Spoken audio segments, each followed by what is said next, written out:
Mesdames et messieurs, bonjour, chers fidèles auditeurs et téléspectateurs. Nous sommes aujourd'hui avec notre expert maison, même s'il n'aime pas ce terme, Hervé Chesville, qui est un ancien de la région des Grands Lacs, qui a vécu quelques années dans cette région, aussi bien au Rwanda qu'en République démocratique du Congo, et même, je pense, en Ouganda, et au Burundi aussi. au Malawi, Et au Burundi. si mes souvenirs sont bons. Je vais lui demander de se représenter parce qu'il l'a déjà fait à l'occasion d'autres émissions. Hervé Chesville, bonjour.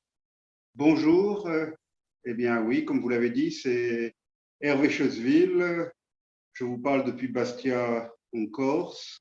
J'ai passé 24 ans en Afrique, principalement dans la région qui vous intéresse, à savoir la région des Grands Lacs, Ouganda, Rwanda, Burundi, République démocratique du Congo, mais aussi Malawi et d'autres pays plus éloignés de la région des Grands Lacs que je n'ai pas besoin de nommer.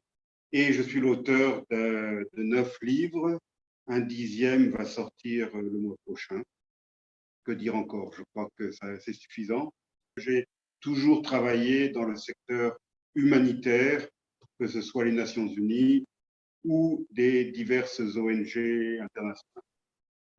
Mais comme vous le savez, Hervé Chesville, en Afrique, dès lors que vous êtes justement sur l'international, parfois il n'y a pas de grande différence entre l'humanitaire et le politique.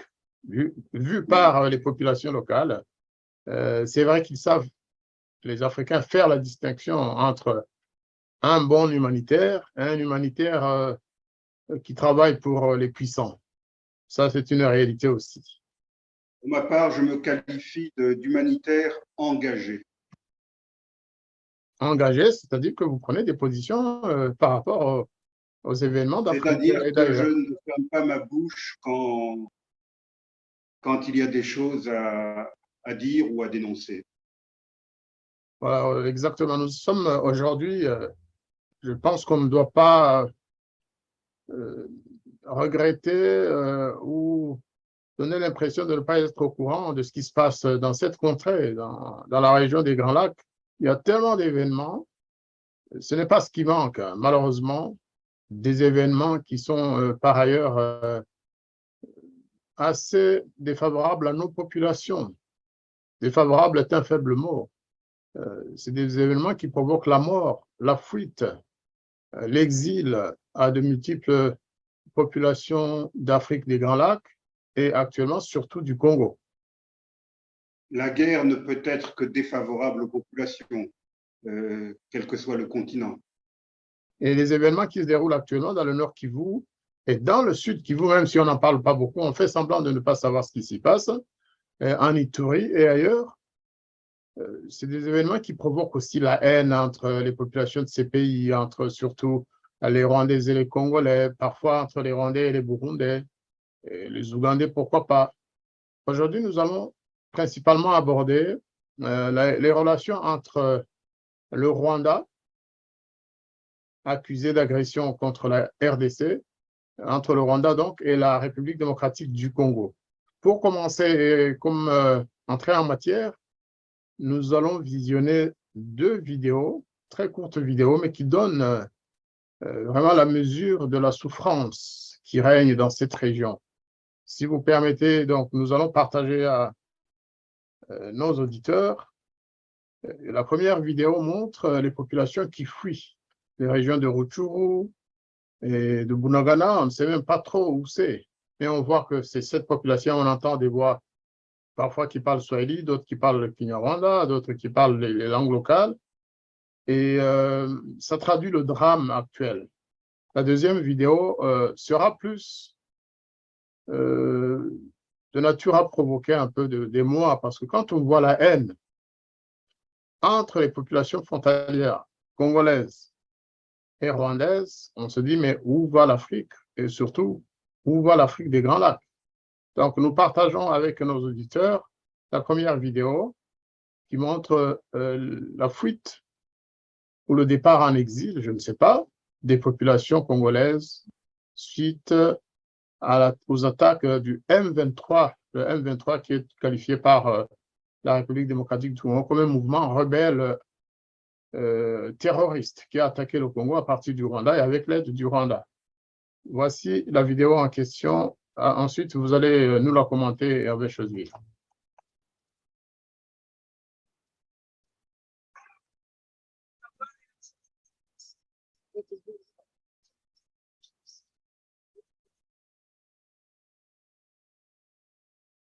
Donc là, vous voyez les gens partir dans tous les sens, en tout cas quitter leur maison, quitter leurs biens. Les uns essaient de sauver ce qu'ils peuvent sauver, des nattes sur la tête, des casseroles en main, tout ce qu'ils peuvent emporter avec eux. Ça rappelle un peu les événements de 1996 que vous avez connus, je pense. Sans attendre, on va partager l'autre vidéo.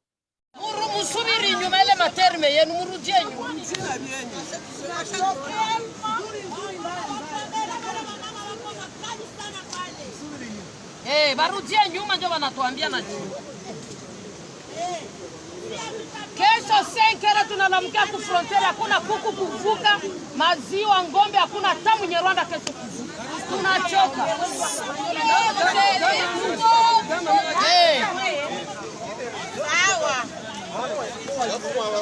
Hakuna hata gari moshi wote zitarudia kweli. Bambia barudia zile chenzi.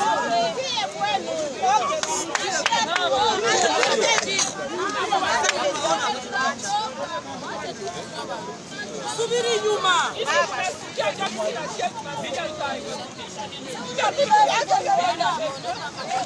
Murudie nyuma kisi mnaturudisha.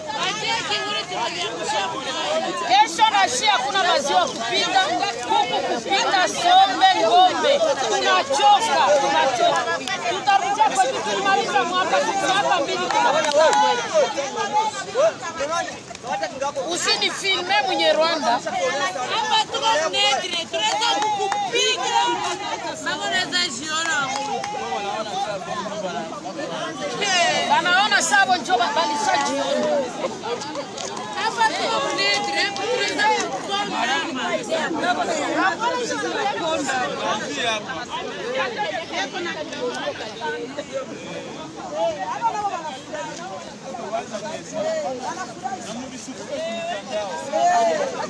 Murudie kwenu mtutoshe makelele.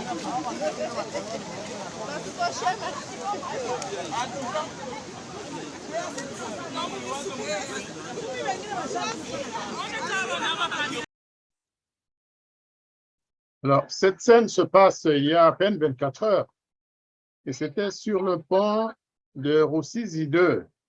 Pour ceux qui connaissent la région de Cyangugu et Bukavu, c'est le pont, là où sont assises les femmes congolaises, c'est le pont qui se trouve en deçà du barrage de Rusizi 2.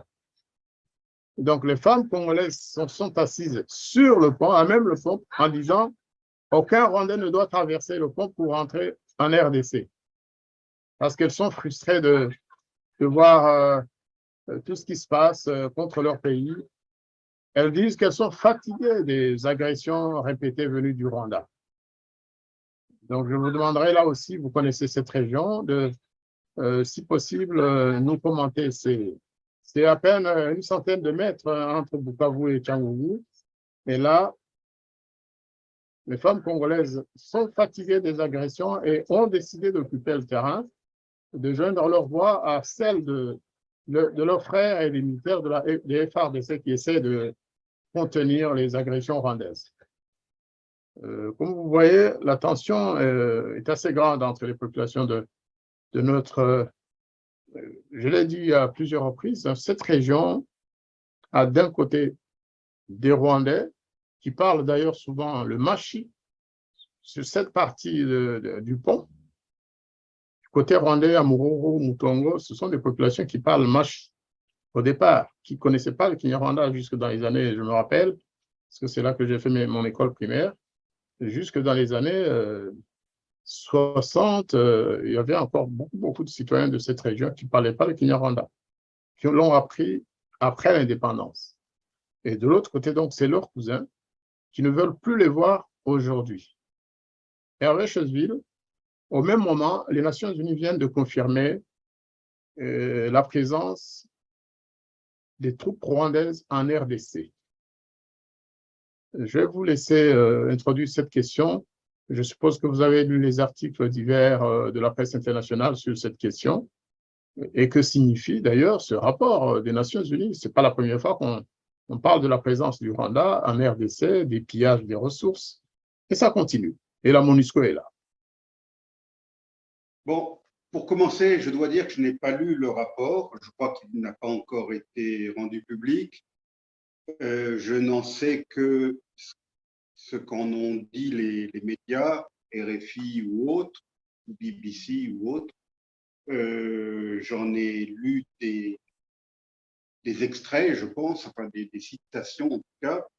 Donc, il serait malhonnête de ma part de commenter le rapport sur le fond.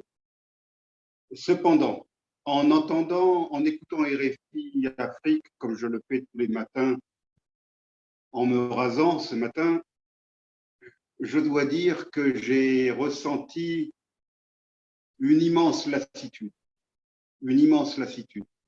Parce que ce rapport auquel vous faites allusion, c'est le combienième rapport? Ça fait des années et des années que l'ONU sort des rapports. Moi-même, en 2002, 2003, 2004, j'ai renseigné régulièrement des enquêteurs des Nations Unies qui devaient rédiger à l'époque un précédent rapport. Donc, quand je vois ces femmes congolaises qui expriment leur colère, quand je vois ces civils de Rutshuru qui sont à nouveau jetés sur les routes de l'Exode, je me dis que si moi, qui vis confortablement en Corse, loin de tout ça, j'éprouve une immense lassitude, je peux imaginer ce qu'ils ressentent. Là, ce n'est même plus de la lassitude, c'est de la colère, tout simplement. Parce que c'est l'éternel recommencement. Ça fait 26 ans que ça dure. 26 ans que le Rwanda de Paul Kagame sème la terreur, la désolation, la misère, la mort dans cette partie particulière de la République démocratique du Congo. Il y a 26 ans, cette désolation s'est étendue à l'ensemble du pays.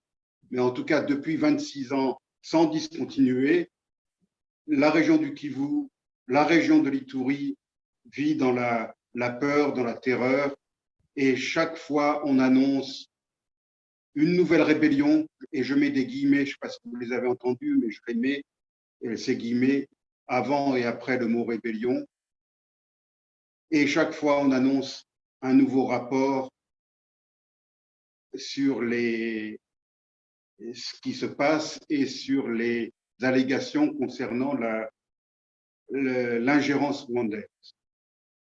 Et quand je dis l'ingérence rwandaise, je me mords presque la langue parce que je n'ai pas envie de dire ingérence rwandaise.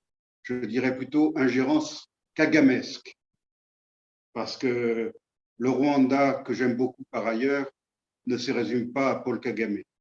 Je dirais que Paul Kagame, depuis 28 ans, ou plus, parce que ça avait commencé avant, a pris en otage le Rwanda.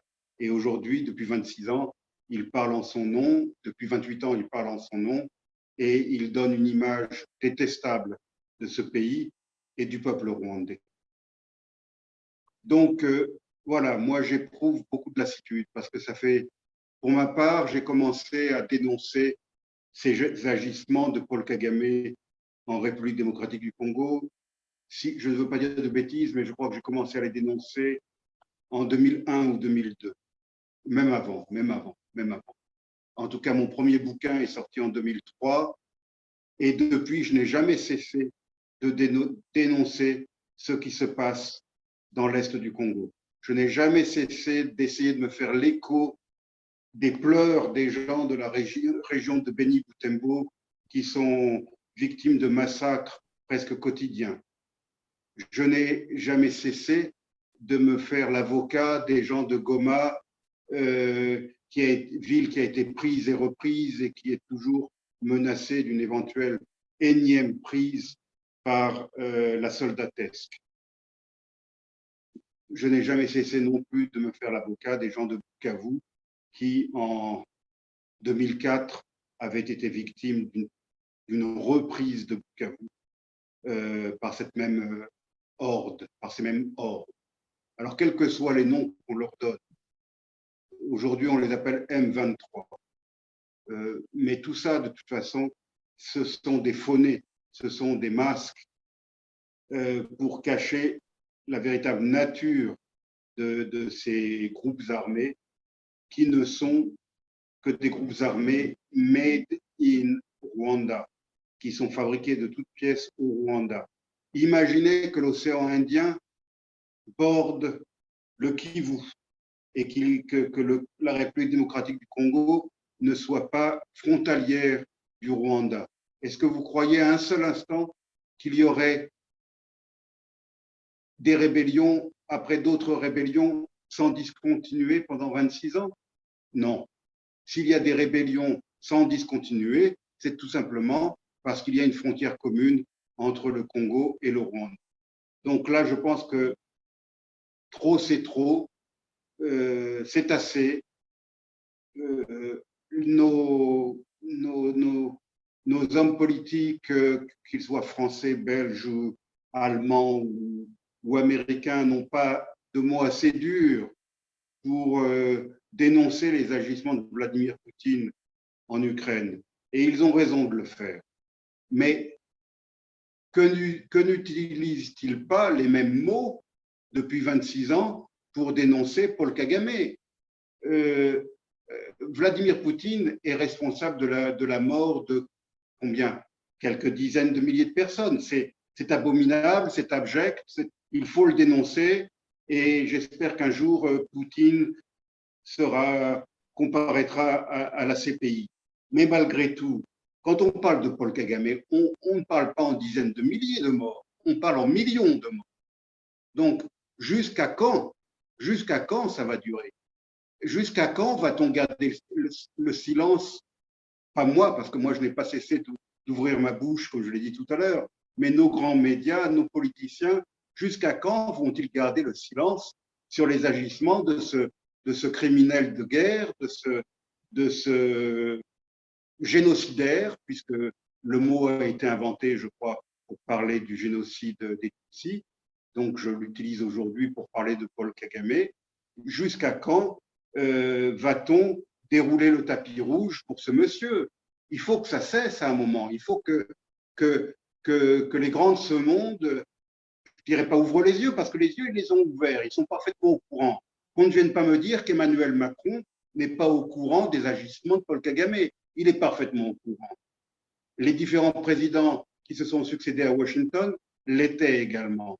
Les différents premiers ministres qui se sont succédés à Londres le sont aussi. Et ça n'a pas empêché le dernier de signer un accord abject avec le dictateur de Kigali.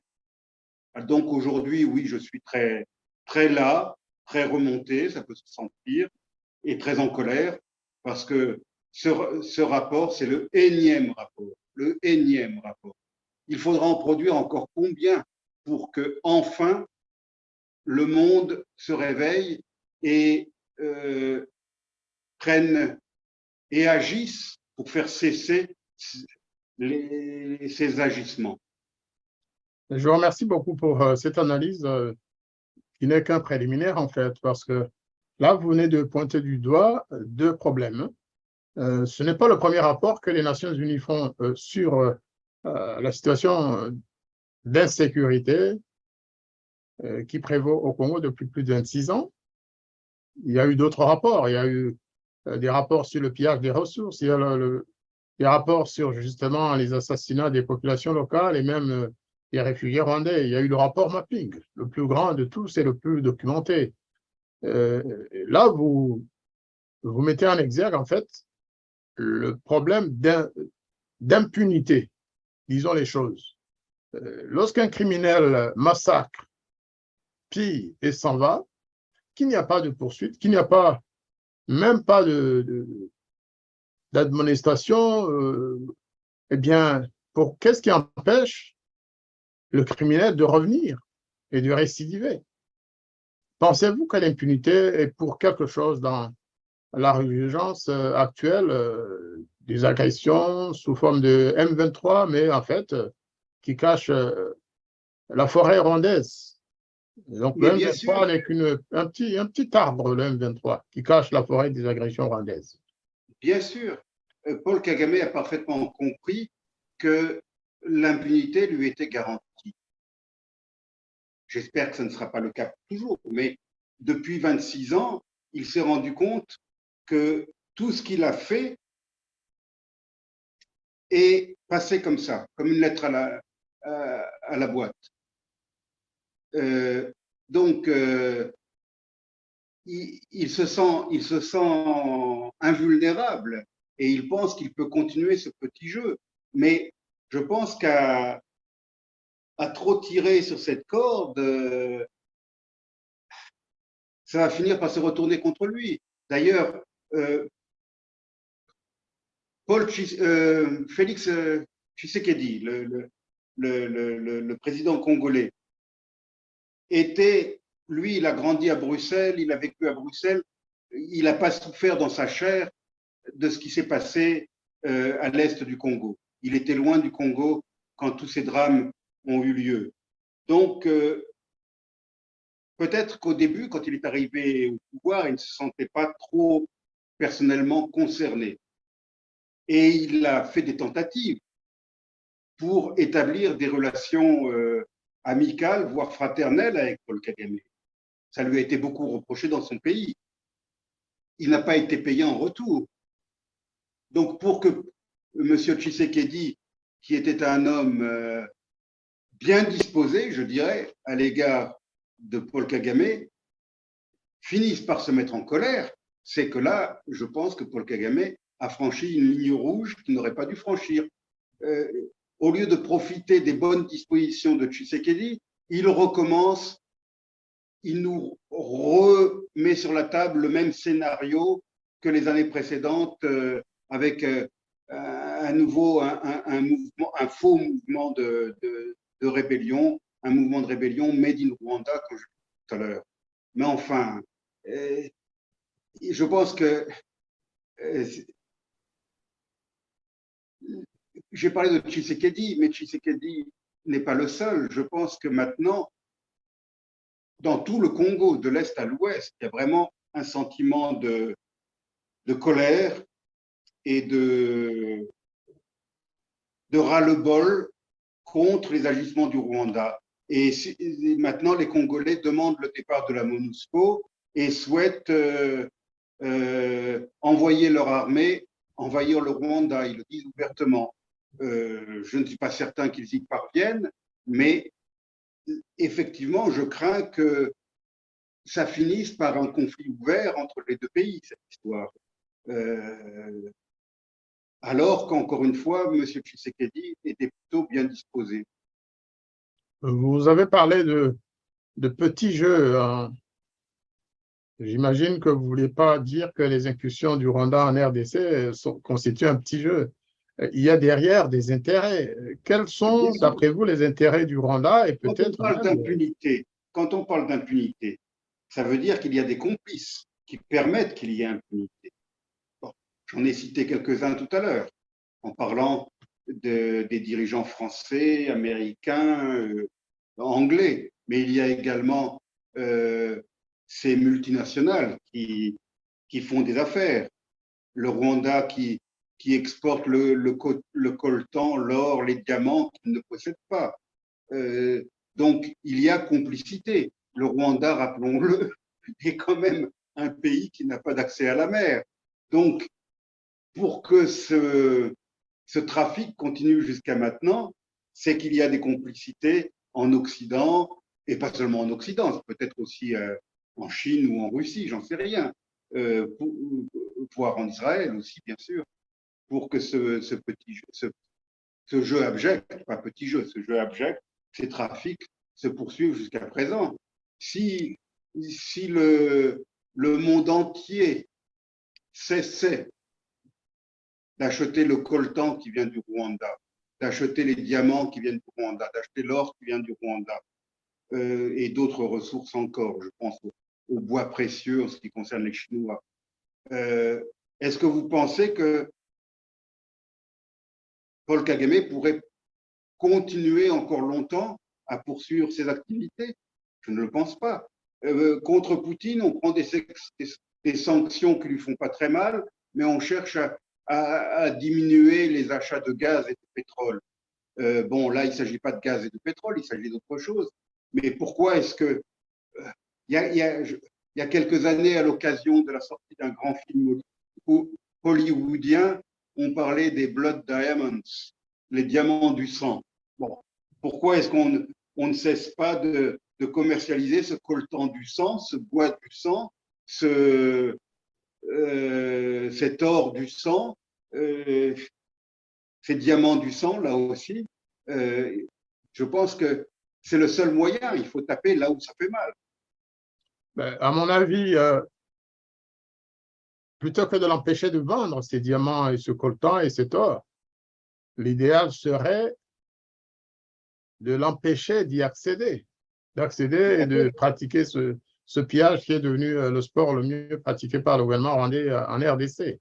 Donc, s'il ne peut plus accéder à cet or, à ce diamant, à ce cobalt, coltan et autres, il ne peut plus commercialiser des produits qui qui ne lui appartiennent pas, en fait.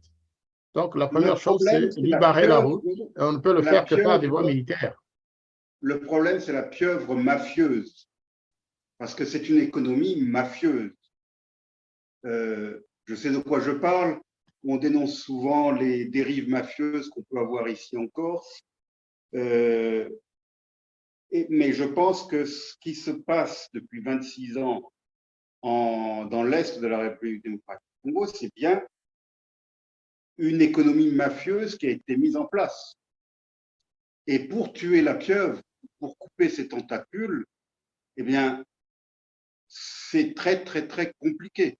Parce que il ne faut pas croire que ce sont les, entre guillemets, méchants Rwandais qui viennent au Congo et qui volent ce qui ne leur appartient pas devant des Congolais qui ne peuvent rien faire. Non.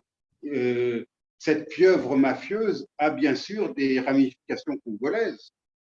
Des ramifications congolaises et peut-être aussi des ramifications régionales. Là, bien sûr. C'est un clin d'œil. On parle souvent des ADF.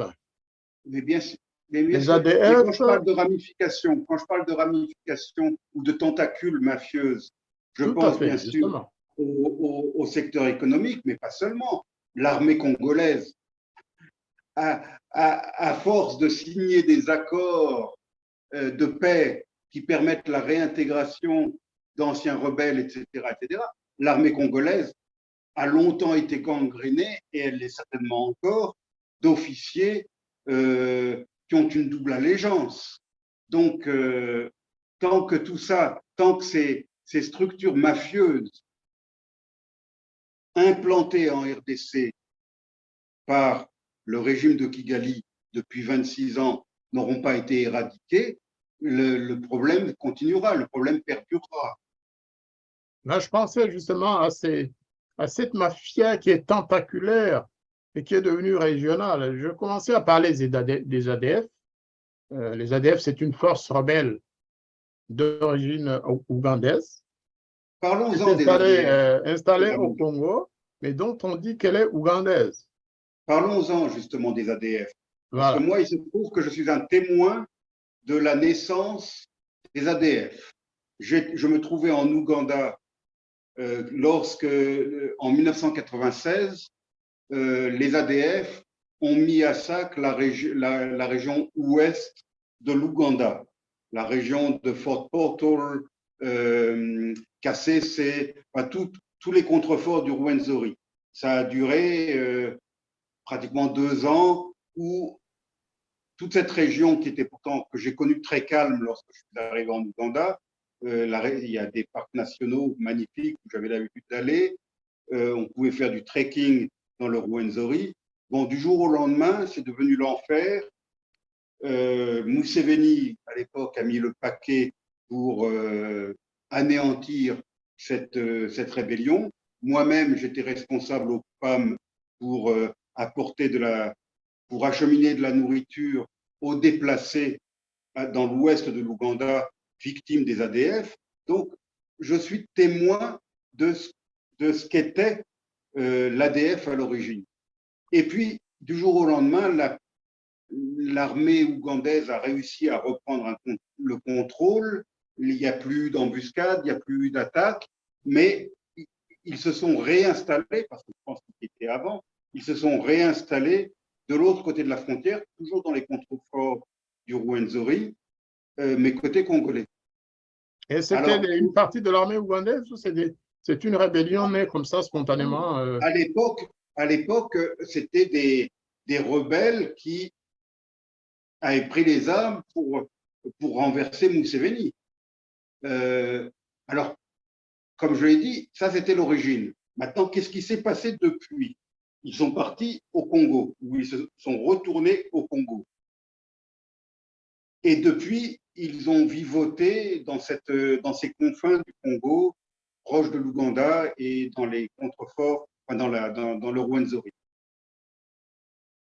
Est-ce que des pouvoirs extérieurs ont réussi à acheter les ADF, à les récupérer, à les recycler? Parce que en Afrique, moi, j'ai vu beaucoup de rébellions insensées, de rébellions sans but. J'ai connu la Lord's Resistance Army, la LRA, dans le nord de l'Ouganda, qui était une rébellion complètement folle, qui ensuite, une fois qu'elle a été chassée de l'Ouganda, on la retrouve jusqu'en Centrafrique, où elle commet des atrocités en Centrafrique. Quand on prend les armes pour quelque chose, pour libérer un pays, pour renverser une dictature. La LRA, l'ADF en Ouganda, à l'origine, ils ont pris les armes pour renverser Museveni. Bon, mais qu'on vienne m'expliquer, moi j'arrive pas à comprendre, qu'on vienne m'expliquer quels sont les buts de cette rébellion lorsqu'ils commettent des atrocités en Centrafrique ou en République démocratique du Congo. Donc c'est pour ça, ce sont des soldats perdus, je dirais. Ce sont des soldats perdus qui ont certainement été récupérés par un Deus ex machina extérieur, qui les a récupérés, qui a racheté ces soldats de fortune dans un but bien précis. Mais en tout cas, les buts initiaux des ADF n'ont plus rien à voir, puisque ce n'est pas en massacrant de paysans Nandé qu'ils vont renverser Museveni. Ça n'a plus rien à voir. Il y a certainement des influences étrangères qui ont changé aussi la nature de ces rébellions, parce qu'au départ, vous l'avez signalé, c'était la LRA.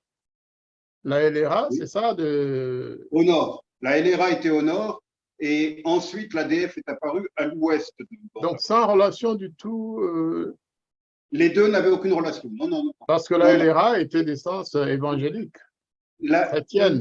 Même pas. La LRA, c'était des Acholi. Donc les Acholi, c'est un peuple nilotique qui appartient à la famille des Lourds, qu'on retrouve aussi au Kenya et au Soudan du Sud. Leur chef n'était pas évangélique. Lakwena, c'est ça? Leur chef, alors, avant la création de la LRA, il y avait le Holy Spirit Movement, le mouvement du Saint-Esprit, dirigé par Alice Lakwena, qu'on a qualifié à tort de Jeanne d'Arc ougandaise. Et elle a été écrasée complètement de mémoire en 94, je crois, ou 93, elle a été complètement écrasée par l'armée de Museveni. Ensuite, la rébellion s'est à nouveau réveillée. Elle a été relancée par un parent d'Alice Lakwena nommé Joseph Kony, donc Acholi comme Alice Lakwena. Et alors, Alice Lakwena prétendait prendre ses directives et ses ordres de l'esprit. C'est pour ça que son mouvement s'appelait Holy Spirit Movement. Et Joseph Kony a continué dans cette voie en prétendant prendre ses directives du Seigneur. Donc, d'où le nom Lord's Resistance Army, l'armée de résistance du Seigneur. D'ailleurs, son comité central ou son état-major s'appelait, de mémoire encore, l'hôtel général. Ce n'était pas l'état-major, c'était l'hôtel général, Alta en anglais. Le control Alta, voilà, c'est comme ça qu'il l'appelait, le control Alta, l'hôtel de contrôle, hôtel A-U-T-E-L, hein, bien sûr. Donc ça, c'était un mouvement qui a repris des croyances et des traditions Acholi pour les dévoyer. Donc ça n'a absolument rien à voir avec la rébellion des ADF, qui était le fait des Bakonjo. Comme je l'ai dit tout à l'heure, les Acholi sont des Luo, donc des Nilotiques, tandis que les Bakonjo sont des Bantous. Et les Bakonjo, en fait, sont appelés Nande en RDC. C'est le même peuple. Ils parlent la même langue, sauf que certains sont ougandais et ont appris l'anglais à l'école, tandis que d'autres sont congolais et ont appris le français et le swahili au Congo. Est-ce que cela peut expliquer justement les facilités de mouvement, les complicités que les ADF Alors, en ce qui concerne les ADF, de bouger comme elles veulent? Il y a eu un ingrédient supplémentaire par rapport à la LRA, ça a été l'islam.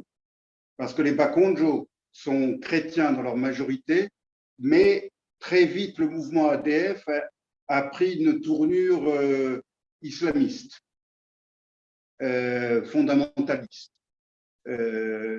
Et il semblerait que l'ADF actuel soit effectivement, comment dirais-je, qu'on peut le situer dans cette mouvance islamiste.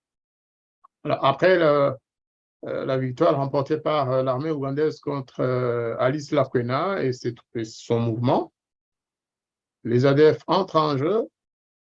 Non, mais alors ça, non, chronologiquement, il y a eu Alice Lakwena, le Holy Spirit Movement, puis la LRA, puis, bien plus tard, à partir de 96, les ADF. Exactement. Qu'on appelait à l'époque ADF Nalu. Yes, ADF Nalu. Army for the Liberation of Uganda. Nalu. Voilà. Et Museveni n'a attendu que 2021 pour aller combattre ces rebelles qui menacent son régime. Après autant d'années, l'Ouganda les regardait faire en RDC et ne faisait rien contre ces rebelles. Tant que l'ADF massacrait des Congolais, je pense que Museveni s'en fichait, puisque en 96, ils ont commis des massacres en Ouganda, 97 également, ils ont posé des problèmes sérieux à l'Ouganda, puis ensuite ils sont allés au Congo. Donc, enfin, ce qui en restait, parce qu'ils ont quand même été battus militairement par le UPDF de Museveni. Donc, à partir du moment où ces soldats perdus, ce qui restait des ADF, ont commencé leur politique de terreur au Congo, je pense que Museveni était indifférent à cela. Maintenant, comme je l'ai dit tout à l'heure, il est fort probable que ces soldats perdus aient été récupérés à un moment donné et qu'il y ait eu un accord secret, un retournement. Alors, qui est derrière? Est-ce que c'est Kagame? Est-ce que c'est Museveni? Est-ce que c'est les deux? Est-ce que c'est quelqu'un d'autre? Je n'en sais rien. Mais il y a des ramifications régionales, certaines. Soyons pratiques et parlons de choses basiques. Les ADF se trouvent sur le territoire congolais. Oui. Ils pillent les ressources comme ils veulent dans toute la région du Nord Kivu et d'Ituri et partout ailleurs où ils ont des campements. Ils ne vont certainement pas stocker toutes ces ressources, tout ce qu'ils pillent finissent quelque part. Et bien sûr. pour aller à l'extérieur, ils doivent traverser soit le Rwanda, soit l'Ouganda ou alors le Sud-Soudan. Et on n'en parle jamais, en fait. C'est ça qui est inquiétant. Connaissant la position géographique de la zone où sévit l'ADF, j'exclurais tout de suite deux portes de sortie directes que vous venez de mentionner, le Rwanda et le Sud-Soudan. Parce que cette région en question, c'est la région du lac Édouard, qui est entre le lac Édouard et le Rwenzori, et qui va jusqu'aux confins de l'Ituri. Ce n'est pas contigu ni du Rwanda, ni du Sud-Soudan. La seule porte de sortie, c'est l'Ouganda. Maintenant, ça ne veut pas dire que le Rwanda est innocent, enfin que Paul Kagame est innocent dans cette affaire. Parce que l'Ouganda, pardon, ce n'est pas le Rwanda.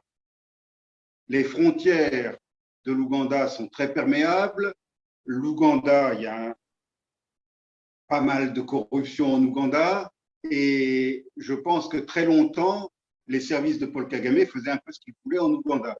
Donc, le fait que l'ADF n'ait pas de frontière commune avec le Rwanda ne disculpe pas complètement Paul Kagame, de mon point de vue.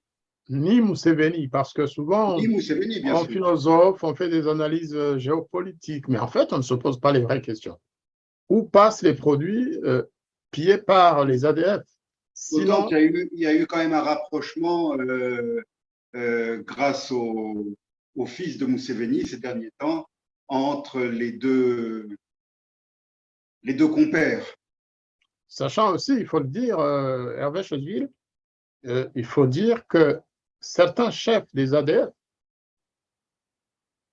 habitent Kigali, officiellement, qui disposent de passeports qui leur permettent de bouger, un peu comme le FPR pouvait voyager à l'époque pendant la guerre du Rwanda.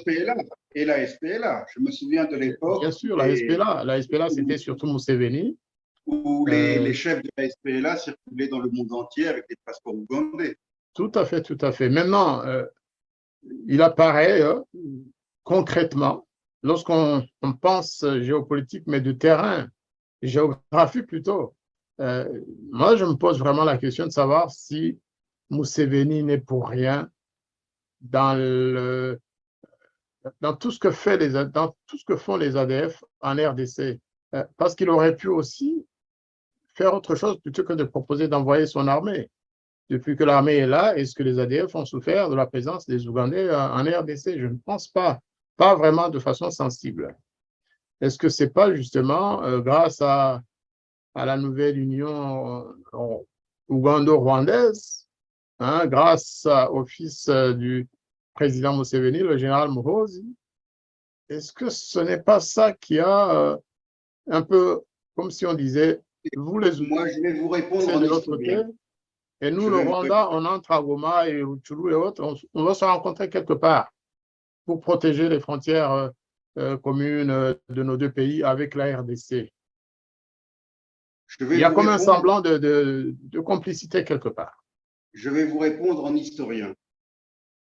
Si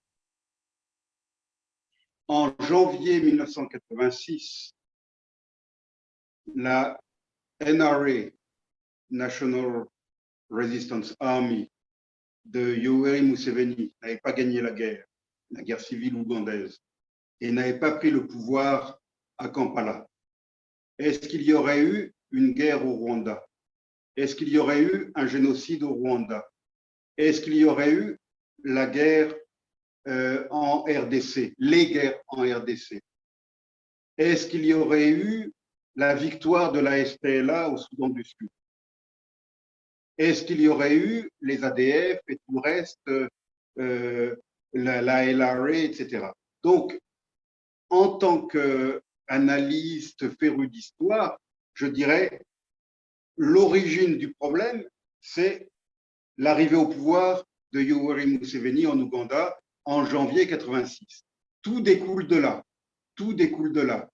Kagame était un de ses officiers, ainsi que la plupart des leaders du FPR. Donc, tout découle de là. Je ne dis pas que Museveni est personnellement responsable de tout ce que je viens de dire, mais en tout cas, son accession au pouvoir a totalement chamboulé la région, a eu des... C'est comme quand vous jetez une pierre dans l'eau, ça fait des ondes. Eh bien, la victoire de Yoweri Museveni en janvier 86 à Kampala a eu des ondes de choc sur toute la région, jusqu'au Burundi d'ailleurs. J'ai oublié de parler du Burundi tout à l'heure. Et tout ce qui se passe aujourd'hui, ce sont des conséquences indirectes de cette victoire de la NRA en janvier 86. Revenons plus près de nous. Vous parlez du M23. Le M23, on le rappelle aussi, a été vaincu en 2012-2013.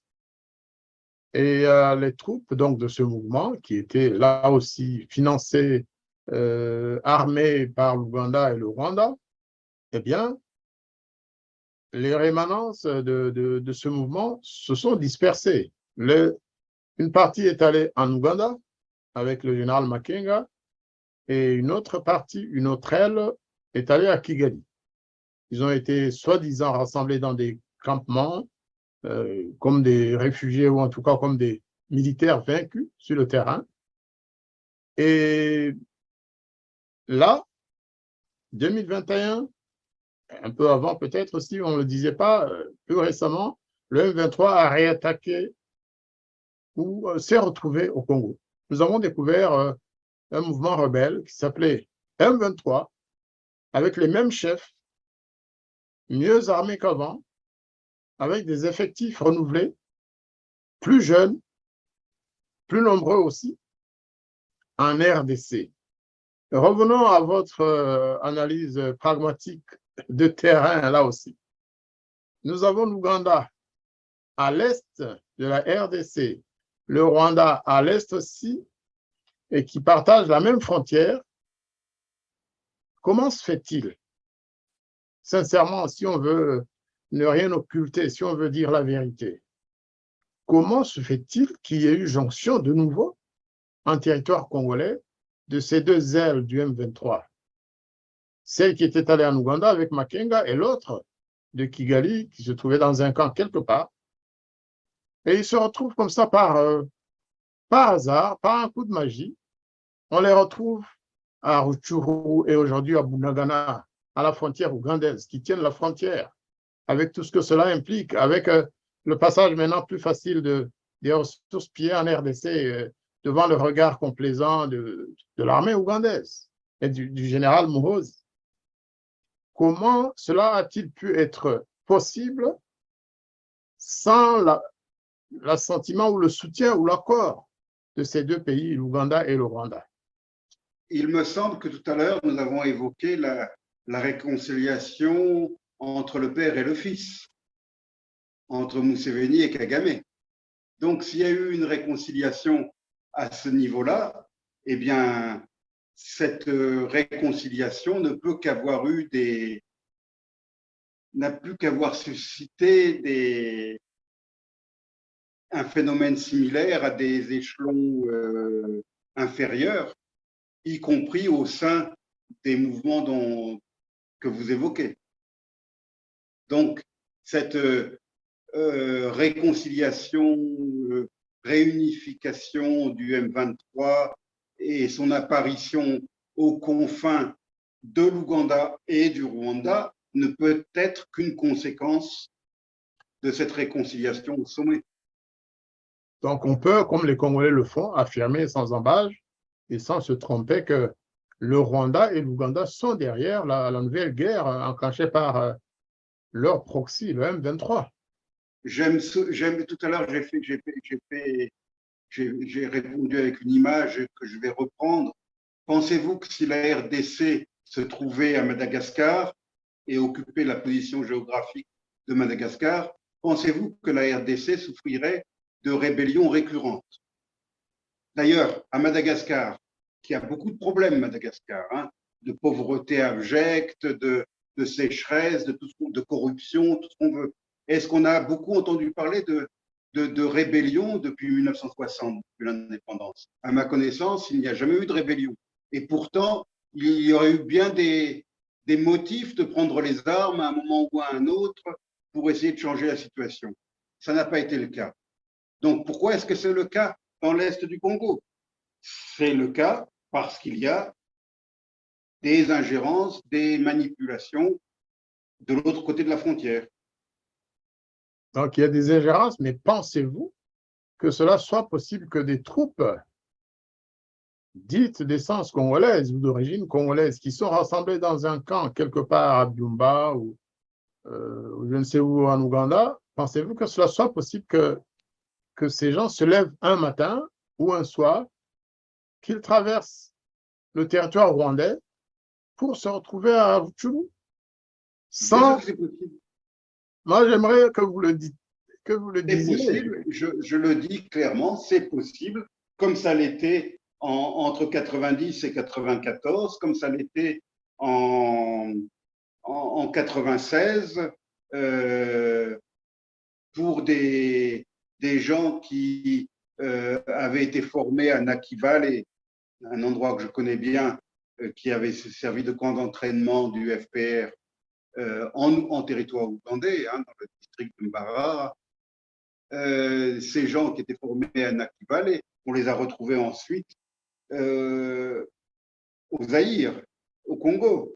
Hein. Donc, s'il y a une volonté politique, s'il y a une volonté militaire d'encadrer, d'armer, d'entraîner ces gens-là, je ne vois pas pourquoi ce ne serait pas impossible qu'ils aillent depuis le sud de l'Ouganda jusqu'au Congo via le Rwanda ou directement au Congo. C'est le même, encore une fois, c'est le même vieux scénario qu'on nous ressort depuis janvier 86. Donc, il s'agit bien d'une agression rwandaise sous couvert du M23 et ougandaise aussi. Pour moi, ça ne fait aucun doute. Pour moi, je vous le dis franchement, je vous ai dit que je mettais des guillemets avant et après le mot rébellion. Ce ne sont pas des rébellions. Ce ne sont pas des rébellions. Et je vous ai dit tout à l'heure que j'éprouvais une grande lassitude et un grand ras-le-bol de toujours devoir répéter la même chose. Mais je suis aussi très las de lire dans la presse ou de voir dans les médias le qualificatif de rébellion congolaise. Ce ne sont pas des rébellions congolaises. Ce ne sont pas des rébellions congolaises. Laurent Nkunda n'était pas un rebelle congolais. Le Terminator n'était pas un rebelle congolais. C'était un officier rwandais. Que les choses soient claires. Cessons cette hypocrisie. On a affaire à des officiers rwandais qu'on présente comme congolais. Bon, qu'il y ait encore une fois des comparses et des complices congolais, ça ne fait aucun doute. Ça ne fait aucun doute. Vous savez, moi, pendant des années, j'ai démobilisé des enfants soldats. Et une leçon que j'en retire, c'est qu'effectivement, certains de ces jeunes que j'ai démobilisés avaient accepté, ils n'avaient pas été kidnappés. Si, certains ont été kidnappés, mais beaucoup d'autres n'étaient pas de pauvres victimes. C'est, comment dirais-je, volontairement qu'ils ont accepté de prendre les armes et de prendre le parti de l'ennemi, c'est-à-dire de prendre les armes pour le Rwanda, le Rwanda de Kagame ou pour l'UPDF de Museveni. Pourquoi? Ils me l'ont dit clairement. Avec un fusil, on ne meurt jamais de faim. Hein? Quand vous n'avez pas la possibilité d'aller à l'école, que les écoles n'existent plus, ont été détruites, que les instituteurs ou les profs ont fui parce que, à cause de l'insécurité et parce qu'ils n'étaient pas payés, quand les hôpitaux également ont été détruits et que de toute façon les médecins et les infirmiers ont fui vers les grandes villes, et que vous êtes un fils de paysan pauvre, eh bien, vous êtes prêt à n'importe quoi pour survivre. Et donc, il n'est pas du tout impossible que beaucoup de Congolais aient effectivement cédé aux sirènes rwandaises ou aux sirènes ougandaises et rallié cette fausse rébellion. Mais, je le répète, cette fausse rébellion est made in Rwanda. Merci pour ces commentaires, Hervé Chosville. Maintenant, je vais vous demander, avant de terminer notre émission, de parler de la société civile congolaise du Nord Kivu en particulier, mais aussi de Bukavu et d'ailleurs. Hein. Cette société civile fait parler d'elle hein, à toutes les occasions, souvent et toujours d'ailleurs, je dirais, dans le bon sens, parce qu'elles prennent la parole, qu'elles dénoncent les excès aussi bien des rebelles ou des envahisseurs que des autorités centrales de Kinshasa d'ailleurs. Hein. Souvent, elles joignent leur voix à celle du docteur Denis Mukwege pour demander que justice soit rendue aux populations victimes. Rappelons quand même que sur les 10-12 millions dont on parle de victimes congolaises, la plupart sont des victimes originaires de l'Est du Congo, du Kivu, du Nord Kivu surtout, et aussi de Kisangani et de toute la partie Ituri, un peu partout, mais surtout dans cette zone. Est-ce que vous pensez que la société civile congolaise, avec l'aide du docteur Denis Mukwege, prix Nobel de la paix 2018, ont une chance d'être entendus d'abord par les autorités congolaises pour faire passer la justice comme aussi une arme de libération de leur pays? Parce que tant que les auteurs des crimes de masse, dont des actes de génocide, hein, commis par les armées rwandaises et ougandaises et par quelques Congolais qui dirigeaient les AFDL à l'époque, tant que ces crimes seront et resteront impunis, naturellement, il y aura des récidives et les gens continueront de mourir parce que l'impunité, vous l'avez signalé aussi, protège les criminels. Que pensez-vous de cette société civile et qu'est-ce que vous pouvez leur lancer comme message d'un ami qui a travaillé jadis avec eux et qui ne pense que du bien pour la population de la région d'Afrique des Grands Lacs? Bon, tout d'abord, je dois admettre que mon dernier séjour dans cette partie de l'Afrique remonte à 2014.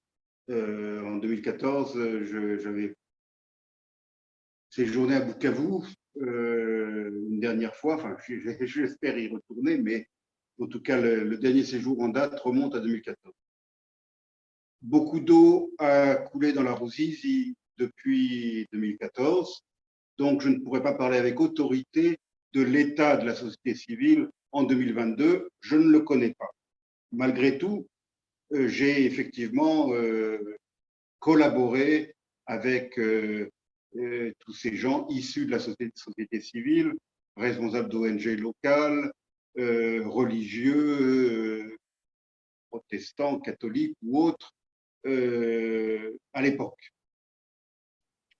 Ce que je pourrais dire de manière préliminaire, c'est que le Congo et l'Est du Congo en particulier, ce n'est pas le Sud-Soudan, ce n'est pas la Somalie. Au Sud-Soudan et en Somalie, la société civile n'existe presque pas.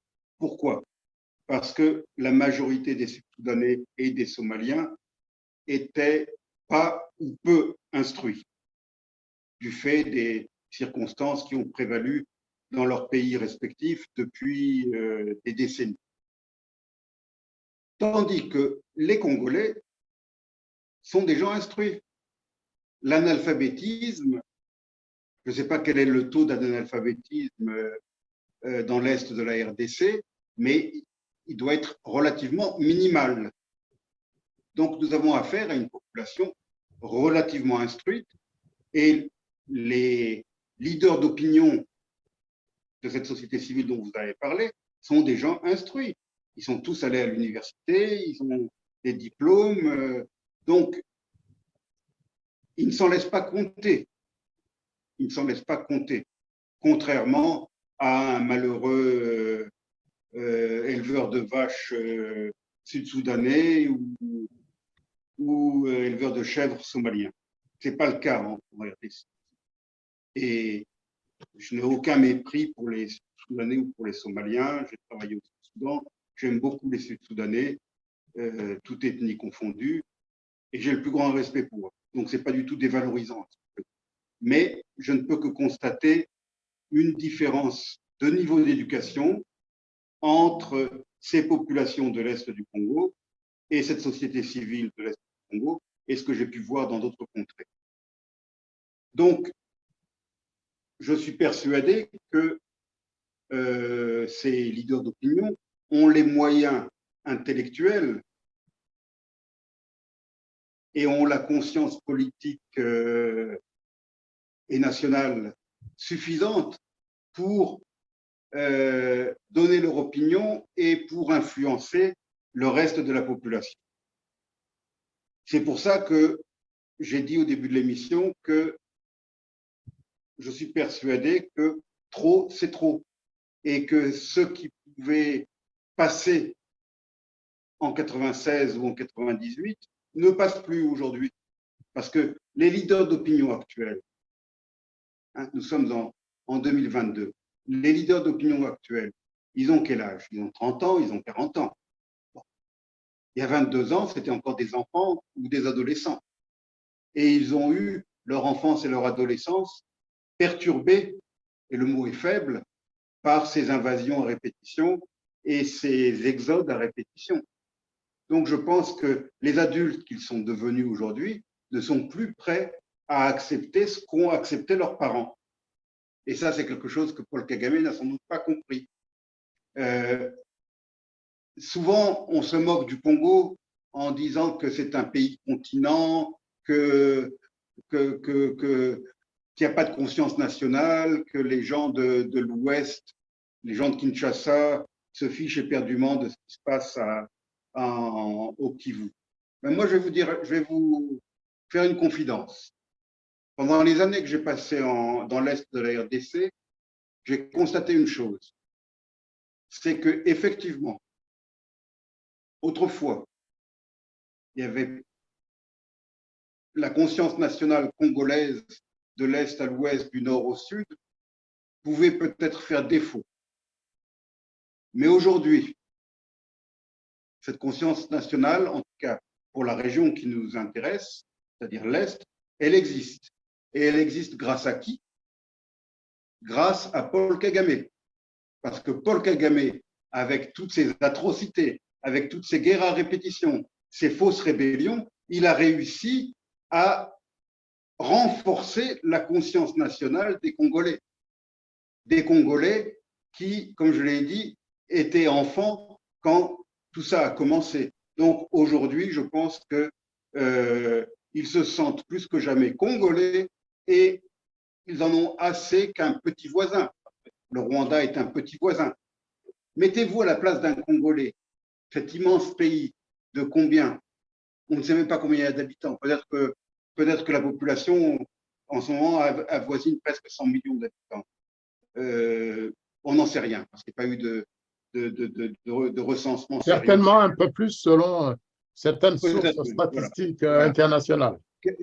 Cet immense pays, plein de ressources, plein de richesses, avec une population, enfin, une classe moyenne éduquée,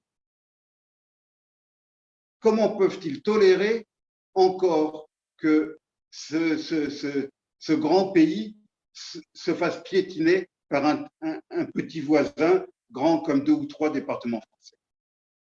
C'est pas possible, c'est pas possible. Et effectivement, je pense que la voix du docteur Mukwege, cette voix puissante qui est entendue au Congo, mais aussi dans le monde entier, je pense que ce sentiment de ras-le-bol, il s'exprime aujourd'hui. Il a réussi à atteindre le palais présidentiel à Kinshasa et je pense que M. Tshisekedi a très bien compris le sentiment du peuple de l'Est et que c'est pour ça qu'aujourd'hui, lui aussi élève la voix. Je vais vous poser une colle. Allez-y. Un examen tout à fait basique là aussi. Si par hasard vous deveniez le conseiller, même bénévole, de la République démocratique du Congo aujourd'hui, quels sont les 3 éléments, les 3 piliers qu'il faudrait mettre en place pour justement renforcer d'abord ce sentiment national qui est très fort aujourd'hui grâce, j'allais dire, à Paul Kagame, malheureusement. C'est passé par quand même la mort de plusieurs Autrefois, c'était grâce à Mobutu. de plus de 10 millions. Quels sont les trois piliers sur lesquels, ou les 3 éléments que Tshisekedi, que les Congolais devraient mettre en place pour barrer la route définitivement aux invasions rwandaises et pour instaurer la paix définitive? J'ai essayé de vous dire pendant que vous parliez que autrefois, la conscience nationale, c'était Mobutu qui avait essayé de la créer avec le Zaïre, la zaïrianation, etc. Mais bon, le régime de Mobutu a fini, comme on le sait, pourri de l'intérieur, et il est tombé comme un fruit mûr. Et effectivement, ensuite, c'est grâce à Paul Kagame que cette conscience nationale s'est reconstruite et s'est consolidée. Donc, effectivement, c'est une colle, parce que je ne me suis jamais imaginé conseiller du président de la République démocratique du Congo, mais je serais très heureux d'exercer une telle fonction, même à titre bénévole, comme vous l'avez dit. Alors, parce que j'ai beaucoup réfléchi à cette question et j'ai certaines idées. Alors, les axes du redressement du Congo, c'est d'abord les infrastructures pour réunifier ce pays. Je me rappelle quand j'étais à Bukavu, les haricots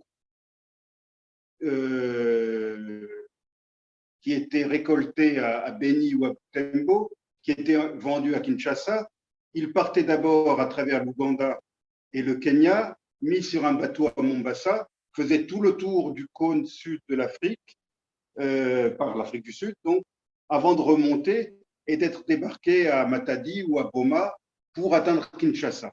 Donc, comment peut-on gérer un pays qui ne peut pas communiquer, qui n'a plus de communication à l'intérieur? Ce n'est pas tout le monde qui veut prendre l'avion. Et on sait d'ailleurs l'état de certains avions. Donc, le plus urgent, c'est de rouvrir les routes, de rouvrir la voie ferrée, de permettre à ce pays d'être réunifié. Parce que même s'il est officiellement unifié, il n'est pas unifié dans la mesure où on ne peut pas aller d'un bout à l'autre du pays, comme c'était le cas autrefois. Alors là, je ne veux pas jouer aux nostalgiques du colonialisme, je n'ai pas du tout de nostalgie pour le colonialisme, mais effectivement, quand j'étais à Bukavu, je discutais avec des gens âgés qui me disaient que de leur temps, on pouvait faire le voyage Bukavu-Kisangani en une journée, par la route. Par la route. Aujourd'hui, je ne sais même pas si c'est possible, et si ça l'était, ça prendrait des jours et des jours, voire des semaines pour le faire. Parce que les routes, j'ai beaucoup circulé au Congo par la route, je ne peux même pas utiliser le mot route pour qualifier les ornières à éléphants que j'ai pu voir, où des camions entiers ou des bus entiers pouvaient disparaître. Hein. Donc, c'est ça la priorité, les infrastructures.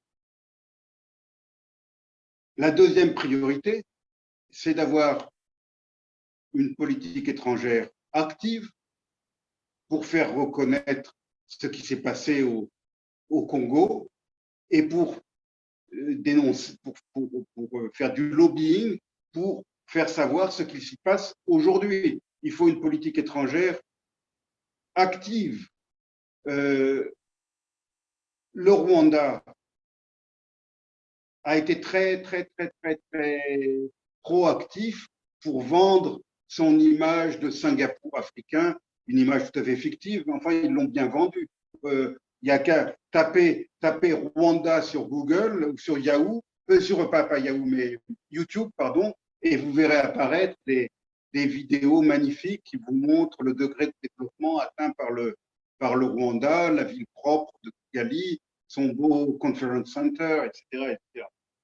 Donc, eh ben, il faut s'inspirer, il faut tirer les leçons de ce qu'a fait le Rwanda de ce côté-là et faire pareil. Il faut avoir des gens qui sont proactifs et qui savent vendre l'image du nouveau Congo à l'extérieur.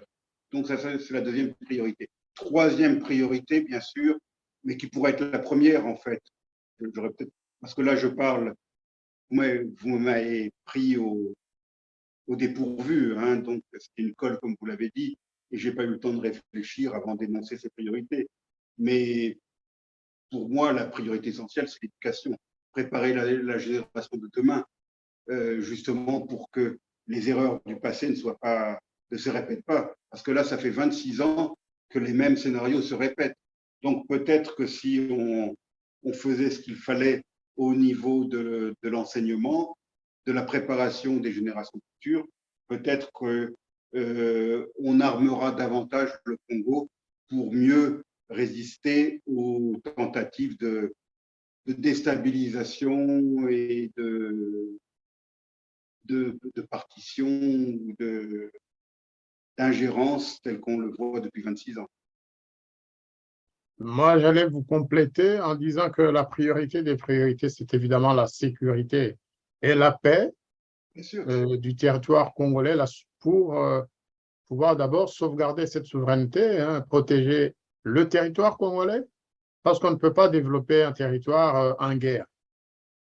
Vous avez absolument raison, mais je partais du principe, que en tant que conseiller du président de la République démocratique du Congo, je partais du principe que la paix était revenue et je traçais les voies éventuelles à suivre pour les années à venir.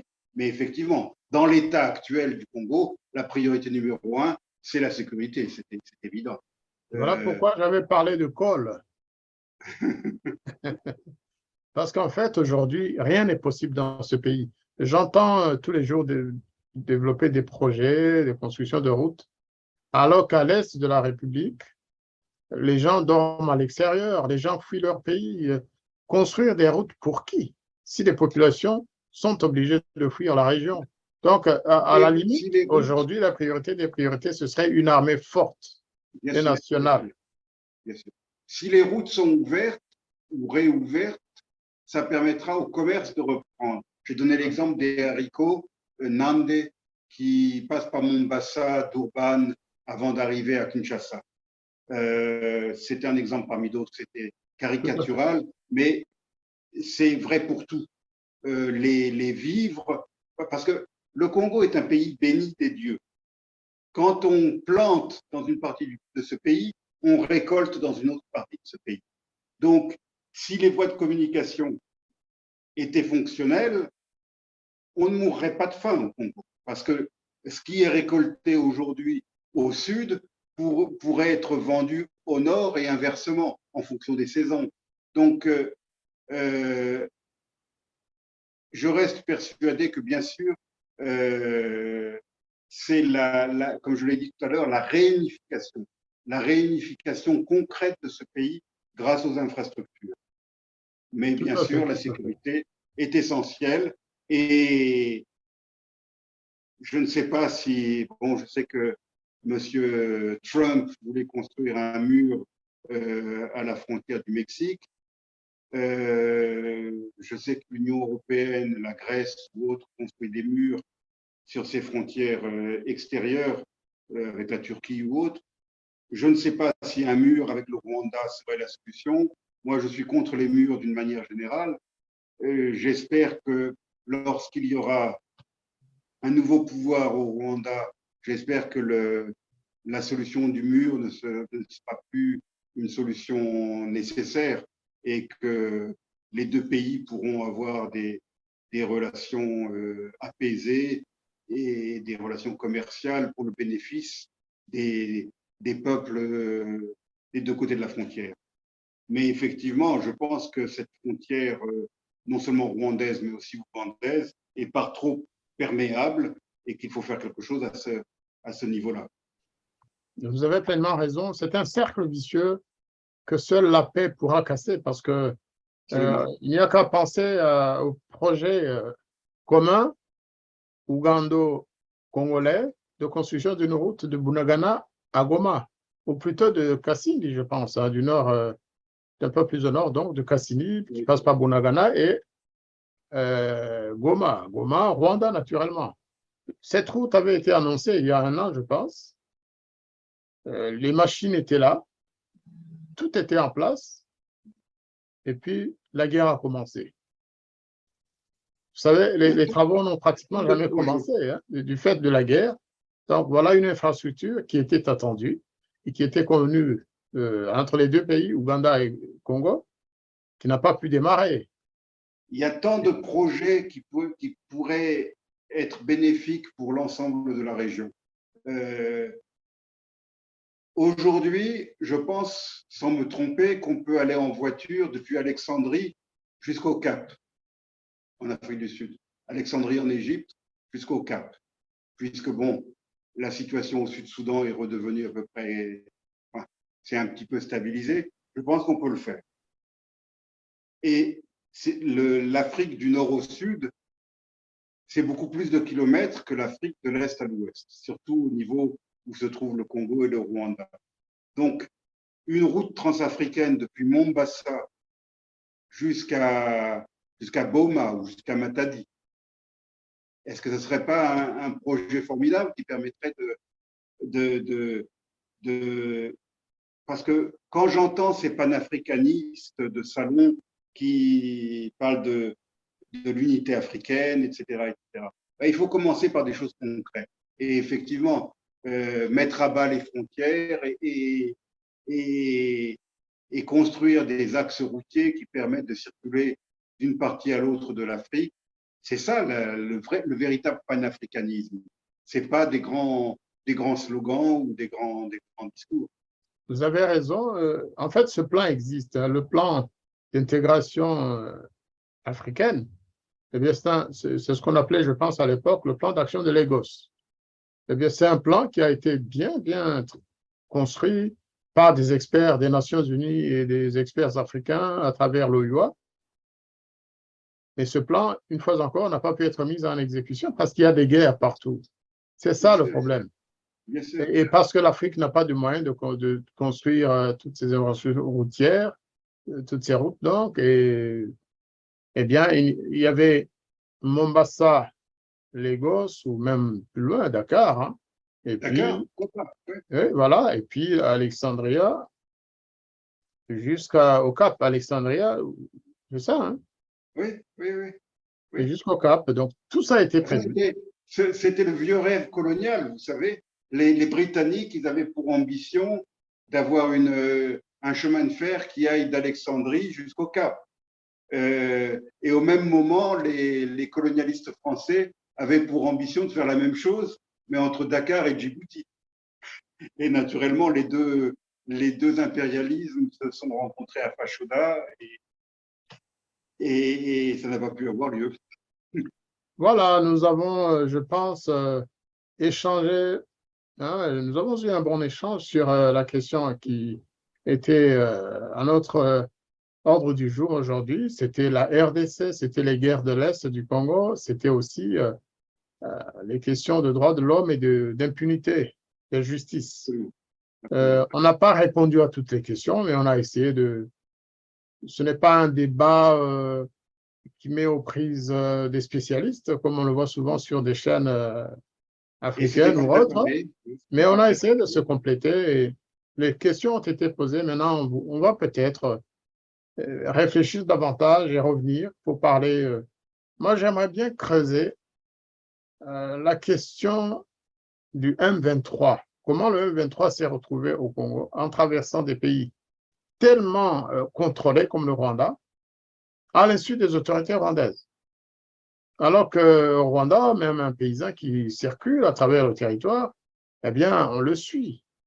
Et on va nous dire que des troupes armées comme une armée nationale, ont quitté Byumba ou je ne sais quel campement pour se retrouver en RDC à l'insu de Kagame et de son armée. Moi, je dis que c'est impossible. Donc, tout ce qu'on fait, tout ce qu'on discute, en fait, on perd son temps à se poser des questions qui devraient être si simples. Donc, la prochaine fois, j'aimerais qu'on en parle. On aura peut-être récolté des éléments d'information qui vont nous permettre de coller à l'actualité. Pas qu'on nous dise que le Rwanda n'a jamais été en RDC alors qu'il y a des photos satellites, alors que les drones ont pris les images de nuit de troupes rwandaises qui avançaient vers Rutshuru et vers Bunagana et l'Ouganda pareil. Vous venez de prononcer un mot très important, le mot drone. Je pense que le drone, c'est un instrument révolutionnaire parce qu'on ne peut plus faire aujourd'hui ce qu'on faisait il y a 20 ans. Tout se sait maintenant grâce au drone. Tout se sait.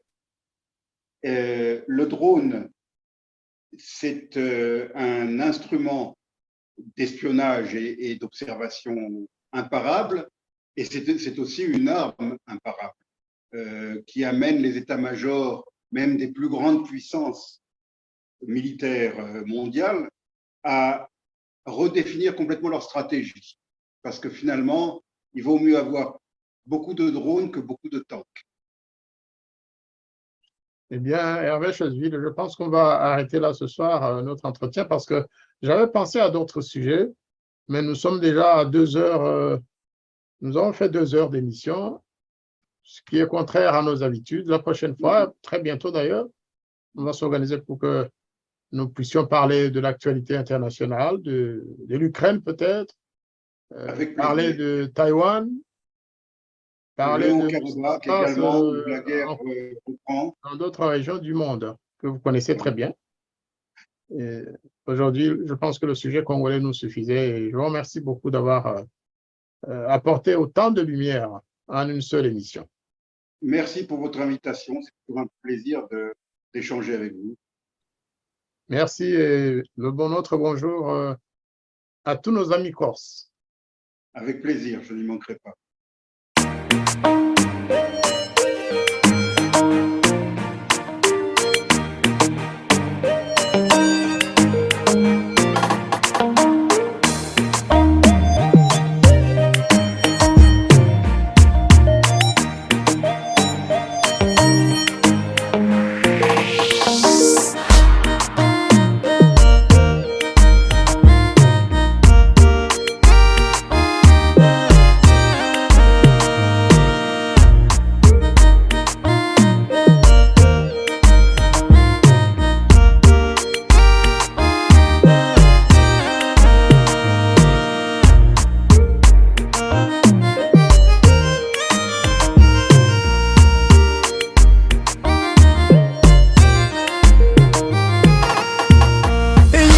fun